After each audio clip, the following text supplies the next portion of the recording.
Banyak sahabat yang bertanya, apa dan bagaimana sebenarnya properti syariah itu? Sekarang banyak sekali bertebaran skema penjualan rumah dengan menggunakan skema 100% syariah. Lalu, apakah ada bedanya dengan skema penjualan rumah yang pakai KPR bank? Seperti sahabat ketahui, 90% lebih transaksi jual beli rumah adalah menggunakan KPR bank. Lalu, kenapa harus menggunakan cara yang beda dalam membeli rumah? Konsep properti 100% syariah ini mungkin masih asing di kalangan sahabat, tapi saya jamin dengan menggunakan skema properti 100% syariah, kepemilikan rumahnya jadi sangat mudah dan menguntungkan bagi konsumen. Saya akan berikan 7 ciri plus bonus 1 keistimewaan di properti syariah yang sahabat semua perlu pahami. Ciri yang pertama, penjualan dengan skema properti syariah itu tidak pakai dana bank, baik untuk KPR-nya maupun pembangunan rumahnya. Dengan tanpa melibatkan pihak perbankan dalam akad jual belinya, maka kepemilikan rumah jadi jelas. Developer sebagai penjualnya dan konsumen sebagai pembelinya. Ketika terjadi akad jual beli, maka terjadi perpindahan kepemilikan dari developer kepada konsumen. Jelas dan mudah kan? Cukup dua pihak saja dan prosesnya tidak rumit. Selain itu, tidak ada biaya KPR bank, sehingga harga pembelian rumahnya bisa lebih murah. Konsumen mendapatkan harga yang lebih murah. Ciri yang kedua, penjualan dengan skema properti syariah tidak ada bunga atau riba. Seperti sahabat ketahui, kalau menggunakan KPR bank, maka nilai angsuran bisa naik secara tiba-tiba tanpa persetujuan dari pembeli. Ketika bunga fix sudah selesai, maka bunga floating akan menentukan nilai angsurannya. Apalagi kalau di masa krisis, maka tiba-tiba saja nilai angsuran per bulan jadi berlipat-lipat dan konsumen bisa jadi gagal bayar. Ini kan dolim. Ini juga adalah riba yang diharamkan oleh Allah Subhanahu wa Ta'ala. Ini tidak terjadi di skema properti syariah.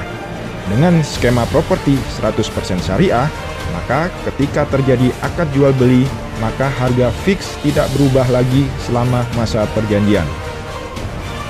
Yang ketiga, di skema properti syariah, para developernya juga tidak menerapkan denda karena developernya baik-baik dan paham bahwa konsumen bisa saja terkena musibah di tengah periode selama angsurannya belum lunas.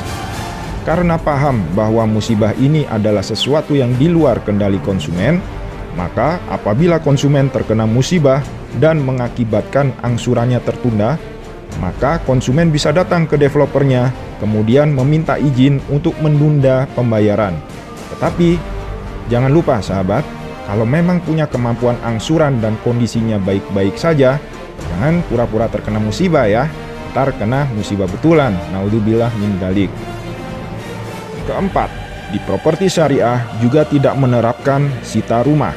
Ketika rumah sudah diserah terimakan kepada konsumen, walaupun kreditnya masih belum lunas, maka rumah itu sudah menjadi hak milik konsumen.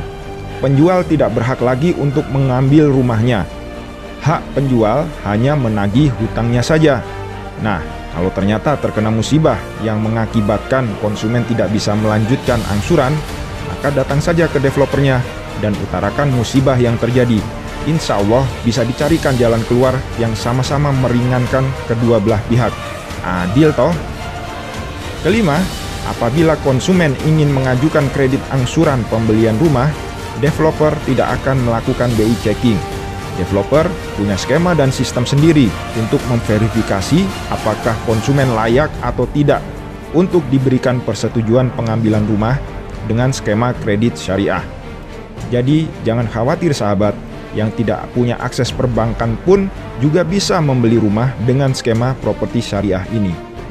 Keenam, skema properti syariah juga terhindar dari akad yang bermasalah secara syariah. Rukun jual belinya terpenuhi dengan hanya dua pihak saja dalam transaksi jual beli, sehingga kepemilikan rumah setelah akad jadi jelas. Ketujuh, developer dengan skema properti syariah juga tidak menerapkan asuransi untuk pembelian rumahnya. Kenapa? Karena developernya paham apabila nanti ada musibah, itu juga merupakan suatu takdir yang harus diserahkan kepada Allah saja urusannya, tidak digantungkan resikonya kepada perusahaan asuransi. Selain itu, manfaatnya buat konsumen, harga penjualan rumah juga jadi lebih murah karena tidak ada faktor biaya asuransi. Saya berikan satu bonus terakhir kenapa sahabat harus menggunakan skema 100% syariah dalam memiliki rumahnya, yaitu karena ini adalah perintah dari Allah Subhanahu wa Ta'ala untuk selalu taat dengan syariatnya. Dengan 7 konsep skema properti syariah tadi, sahabat telah mengikuti syariah yang diturunkan oleh Allah Subhanahu wa Ta'ala. Karena jual beli rumah bukan hanya urusan dunia saja, tapi juga hal yang akan dihisap nanti di hari akhir.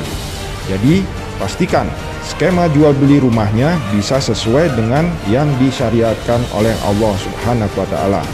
Dan dengan mengikuti syariatnya, ternyata banyak kemudahan-kemudahan dan keuntungan-keuntungan yang didapat oleh sahabat semua. Adil kan pakai skema syariah? Enak kan dengan skema 100% syariah?